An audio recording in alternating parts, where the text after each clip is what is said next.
9ஆம் சங்கீதம். கர்த்தாவே, என் முழு இருதயத்தோடும் உம்மை துதிப்பேன். உம்முடைய அதிசயங்களை எல்லாம் விவரிப்பேன். உம்மில் மகிழ்ந்து களி கூறுவேன். உன்னதமானவரே, உமது நாமத்தை கீர்த்தனம் பண்ணுவேன். என் சத்துருக்கள் பின்னாக திரும்பும்போது உமது சமூகத்தில் அவர்கள் இடருண்டு அழிந்து போவார்கள். நீர் என் நியாயத்தையும் என் வழக்கையும் தீர்த்து நீதியுள்ள நியாயாதிபதியாய் சிங்காசனத்தின் மேல் வீற்றிருக்கிறீர்.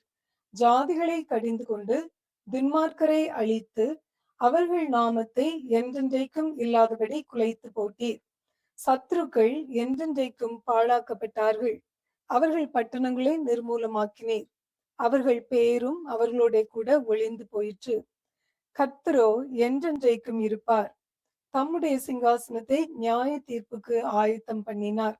அவர் பூச்சக்கரத்தை நீதியாய் நியாயந்தீர்த்து சகல ஜனங்களுக்கும் செம்மையாய் நீதி செய்வார். சிறுமைப்பட்டவனுக்கு கர்த்தர் அடைக்கலமானவர்.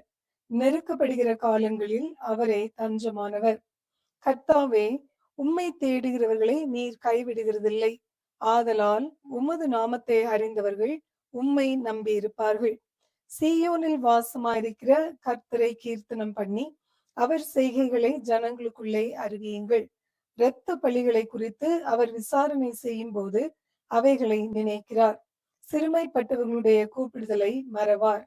மரண வாசல்களிலிருந்து என்னை தூக்கி விடுகிற கர்த்தாவே, நான் உம்முடைய துதிகளை எல்லாம் சீயோன் குமாரத்தியின் வாசல்களில் விவரித்து உம்முடைய இரட்சிப்பினால் களி கூறும்படிக்கு தேவரீர் எனக்கு இறங்கி என்னை பகைக்கிறவர்களால் எனக்கு வரும் துன்பத்தை நோக்கி பாரும்.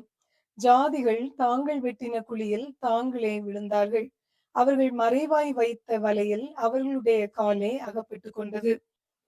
கர்த்தர் தாம் செய்த நியாயத்தினால் அறியப்படுகிறார். துன்மார்க்கன் தன் கைகளின் செய்கையிலே சிக்கிக் கொண்டான்.